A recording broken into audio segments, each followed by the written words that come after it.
wish your dog could just sit still for just a little longer? Like when you're eating dinner and you ask them to go on their mat and they keep jumping back and forth from the table to their mat, or maybe you put them in the bed so you can answer the door and then like within 2 seconds they're jumping all over the guests. Well, if that's you, then today is your day, because that is the topic of today's podcast. Or rather, I'm calling this a masterclass because this is a full-on spread of information. I'm packing it in today's podcast. Hi, I'm Susan Garrett. Welcome to Shaped by Dog. Today, I'm going to talk about the two main ways people teach a stay behavior to their dog. I would guess like 99% of the world teach it one of two ways, and how what I do is 100% different. The two ways are generally focused either on luring a behavior or some form of intimidation, mild, moderate, or severe intimidation. Okay, we're going to get into that. But first, I want to share with you some of our podcast reviews. I haven't done this for a little while. These came in December and some in January. And I just want to give a shout out to the people who are taking the time to write these reviews because I really appreciate them. I read each and every one of them. All of you left 5 stars, and I so appreciate that. By the way, if you're listening to this now on Spotify, I think you can start leaving ratings and reviews on Spotify. Okay, this first one is from PJs and 3 Dogs. I love your names. Like they're such creative names. And PJ and the 3 Dogs writes this exclamation point. Yeah, it's the name of my puppy. That's not what she meant or he meant. Every episode is jam-packed with quality information on teaching you to be the person your dog thinks you are. Episode number 122 is a personal favorite. Thank you, Susan, for sharing your wealth of experience for the humans that love their dogs. Hey, this one is going to be somebody's favorite. I promise you that. This one is going to be more jam-packed than any jam-packed. Next, we've got from Squirrel Rabbits. I bet your dog loves that name.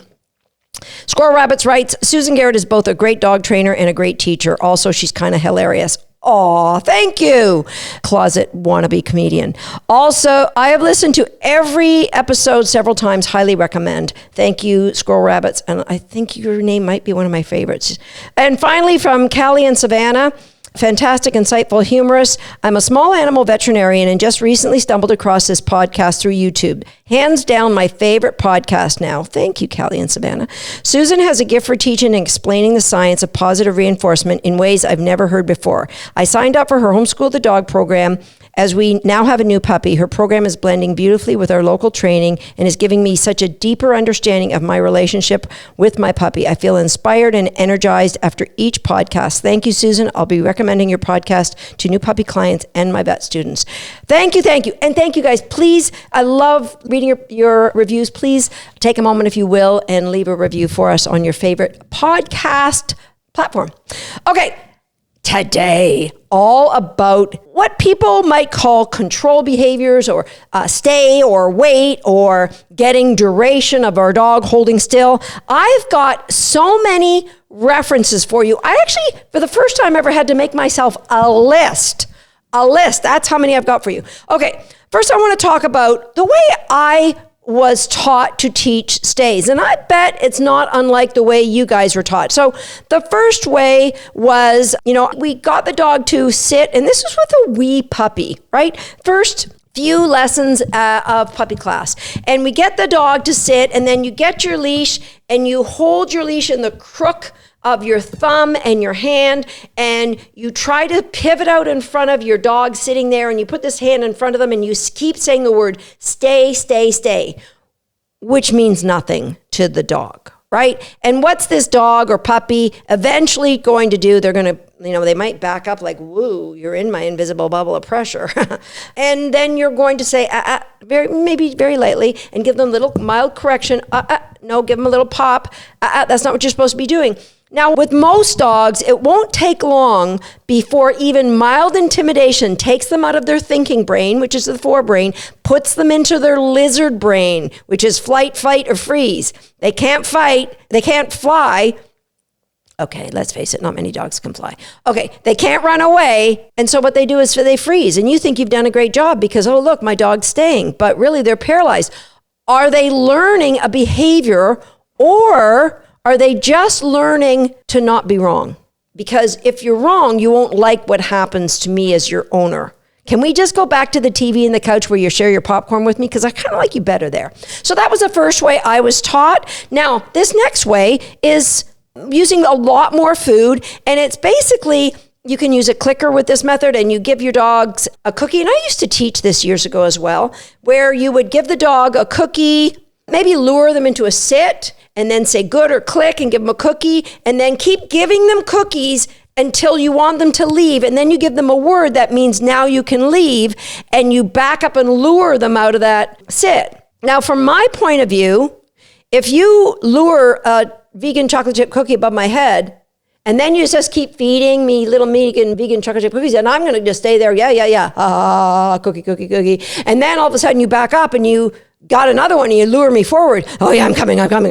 But it's going to take a while for that learning to really sink in for many dogs. Yeah, there'll be some brilliant dogs. My dogs, the first dogs that I tried this with, my Jack Russell Terrier, she picked it up pretty quick. Yeah, but there's better ways. And so I want to share with you the way I teach a duration behavior is basically, it comes down to two things. I'm teaching two things that I want my dog to have complete clarity and understanding of. And that is, I want my dogs to understand what to do and when it's over. So those are two cues, two behaviors. What to do, it might be a sit. I want you to sit. And when it's over is the release. And the release, I use a word, and I strongly encourage you to use a word that you don't use in your everyday language, even if you've been using a word for forever. If it's a word you use in your everyday language, please, I would strongly encourage you to make it something more salient to the dog, something they don't really hear that often, all right? What to do when it's over. The gap in between what you do and when it's over, that's called duration. That is how long we want our dog to stay there. Well, people try to build duration. Duration is a gap. It's not, you don't focus on duration. That gap grows as a byproduct of understanding what to do and when it's over. And if you don't have a dog who understands what to do and when it's over, all the focus on duration can do is confuse the dog or put them into fight, flight, or freeze. So they just go, I don't know what you want. I'm a little confused here. Duration is just a byproduct of a dog really, really understanding what it is you want them to do. Okay, so our focus isn't on duration. Let me share with you what that looks like for me when I'm training my dogs. So I start this as a puppy. And you've got to recognize, first of all, there's levels at the dog holding a position for a duration. So the levels might be, I'm just introducing. I'm introducing, and then it goes, now my dog, I've got the introduction, now my dog's in kindergarten. So we do kindergarten, then we go to grade school. That's quite a few grades. Then we go through high school, several more grades. Oh, now we're going off to university, or what my American friends might call college. And after that, we might go to a PhD. You see, we keep adding levels. So I've got my PhD. Ooh, now I've got a professional dog who understands what to do and when it's over. And after a professional, I'm going up to an elite expert. So there's a lot of, say, professional dog trainers, but there's a very small percentage who I would consider elite experts. All right. And those are the levels that we have to teach our dog these control behaviors. Now, what are control behaviors? So a sit, a down, maybe a stand. For most of my students, it's either sit or down, and eventually they'll add a stand. And the behavior of staying on a mat, or what we call the hot zone. I like that to be a raised dog bed. So those are really what we're talking about, because we're talking about having an amazing family pet. That's what we're talking about. So I have 4 games that I use as part of this training. So it starts, first of all, with something that I call the collar grab. Now, this is your first reference, podcast episode number 18. It's all about 4 games that you can play with bitey puppies. And in there, I talk about the collar grab. Now, I love the collar grab because I just put tons and tons of value or conditioning into you see a hand reaching for you, you extend your neck and give the collar. All right. So you do this tons and tons, like you can't do it too much because the collar grab is a game you might need in an emergency for your dog. So please put in tons and tons into the collar grab. So that would be the base level. All right. So the first thing I do with a puppy, I might start this when I have a litter of puppies here. They all go home with this game. And I get them playing tug and I get them really loving the game of tug. And then I just pause for a moment. And that moment allows a choice. And the puppy will like bite at the toy, and I might pick the toy up and put it against my hand and cover it with my hands. They might bite, and as soon as that puppy bounces off me and gets away, that produces the toy. And so I'm building a relationship between you do a behavior, you get a reward. And when I give the reward, I say the word get it. Okay, so now let's set this up. Puppy does a behavior, I say the word get it, and I produce what they want. What is that reward for? And you can say, well, it's for the puppy jumping at it when I say the word get it. Really? It's for the pause.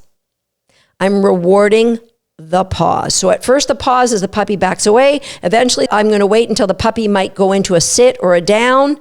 And then I might pull it out and see if they're going to hold that sit or a down. And if they don't, I put it back. And very quickly, they go back into a sit. And then I can bring out the toy. I now have established what you should do. And then the sight of the toy isn't releasing you. You have to wait until you hear the word or the phrase that tells you when it's over. When what's over? The behavior you're doing. All right. The toy is now a little mini distraction. So if you go to podcast episode number 24, I talk about the distraction intensity index. This is the first time I introduced a little mini one, just the sight. They might get out of their sit. I hold it back on my belly. They go right back into the sit. I present it and then I give them the word, the phrase, get it, which means they can grab the toy. So I'm rewarding the pause. So that's the first thing I do when I introduce my puppies to, and this is just a fun game. There's very, very low barrier of them being correct on this one, right? Because anytime we're teaching a dog, in particular a puppy, we want the correct to be easy, the incorrect to be hard. That is how we grow behaviors. And I talk all about that in podcast episode number 44, all about arranging coincidences. So it just appeared like a coincidence to that puppy, like, oh, I just did that, and then my magic toy appeared. Woo, I like this game. Arranging coincidences for the puppies, right? So what I've got now is a puppy who understands if they do something, they get permission to do something else. So classic Premack Principle, right? And so I spoke about this in podcast episode number 11, the power of permissions. Please review that podcast. It's such an important one. So now I have a puppy who understands the power of permission and a word that means you are done.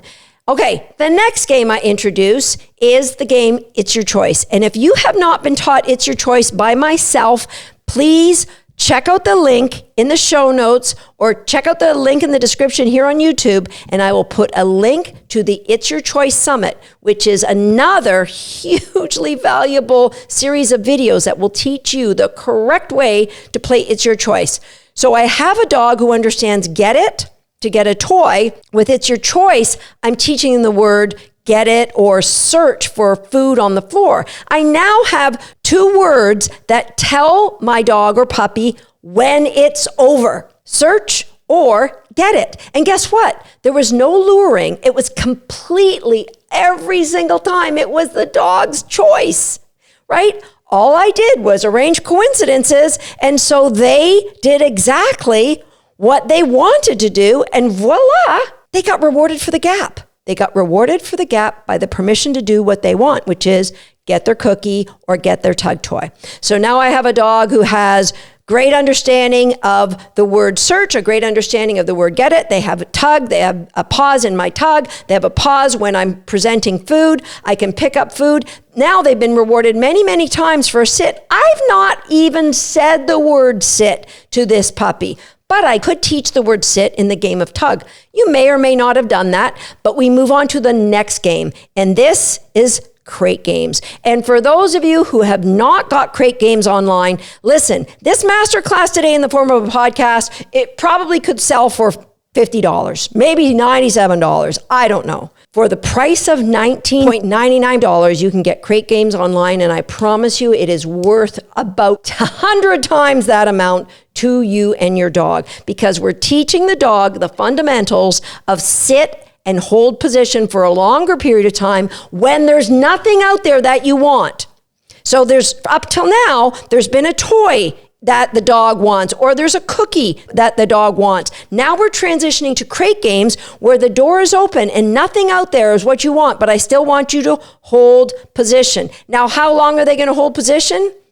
Depends on the age and stage, right? The stage being the experience of that puppy. That experience being, are they an intro, kindergarten, or are they at an elite expert level? The challenge is so many people. You go to local dog training classes, and I was there myself, where they want you to start growing a 1-minute stay, a 3-minute stay. You know what? If you focus only on the understanding of the criteria of the behavior, what you want, what the dog should do, the what to do and when it's over, if you just focus on the what to do, then you could have a 1-minute and a 3-minute stay without the dog continually trying to leave, without the dog being stressed and their ears pinned back and their mouth open and they're getting wall-eyed and they're stress panning and staring at the ceiling. This isn't something you need to teach as a militant formal behavior, guys. It can be taught as a series of games and taught brilliantly well. As I mentioned in podcast episode number 117, what's more important than a training session, where I explained why my dogs, after 30 years of agility, still don't break a start line. Why? It's important. It's because it's built into the fabric of our relationship together. And that's what I'm asking you to do. Because once you've got that from crate games, so we've got the collar grab, and that's coming up in a second. We've got the tug, we've got the It's Your Choice, we've got the crate games. Now we've got behavior that we can grow. And the thing that people miss out on crate games is they don't grow that duration of the dog just chilling in their crate. Why do I love crate games? I mean, there's just so many reasons, but one of the biggies is if you're teaching a dog a sit beside you, let's say whether you're using cookies and click and release, or you're doing it with a leash and a pop, the dog's choice has to be met by your physical manipulation, right? So either you're going to do, come on back here and sit, so you re-cue them to sit. And you need to go and check out podcast episode number 19, My Pet Peeve, and how cues reinforce our dogs. So if the dog breaks a sit and then you say sit, and the word sit has been built up with reinforcement, then you really are giving them a reinforcement for breaking their sit. That's why I love crate games. You don't have to manipulate them. You don't have to bring them back to position. You just close the door. And you don't slam the door in their face because you're looking for the moment they go to lower their head. That tells you they're about to get up out of their sit, and you just close the door. No big deal. Easy peasy lemon squeezy. The dog gets the understanding, just like they did with the tug game. They get the understanding, oh, if I do this, then I can get out and have fun with you. But then as part of crate games is they choose to want to be in crate games.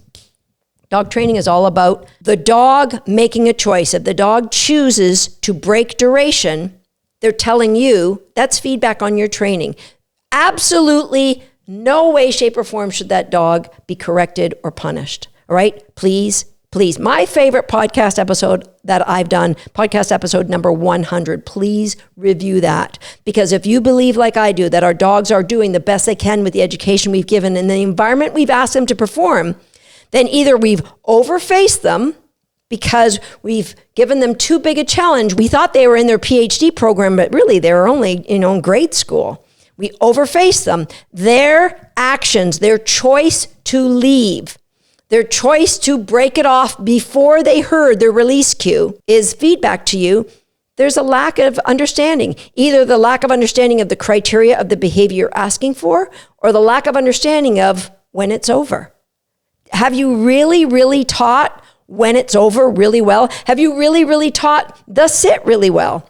If you go to podcast episode number 85, I talk about the criteria of a sit. And that one you can do while you're walking your dog. You can just listen along with that one because it's a learn, walk, and train. So what is your criteria? Our dogs can only be consistent as we are. If you are not consistent, it's impossible for our dogs to be consistent, which is why I love Hot Zone. But people replacing crate games with Hot Zone has created a lot of problems because dogs might just hang out in their Hot Zone all day long, and then they get off, and then they get on, and then they get off. And then you tell them to get on.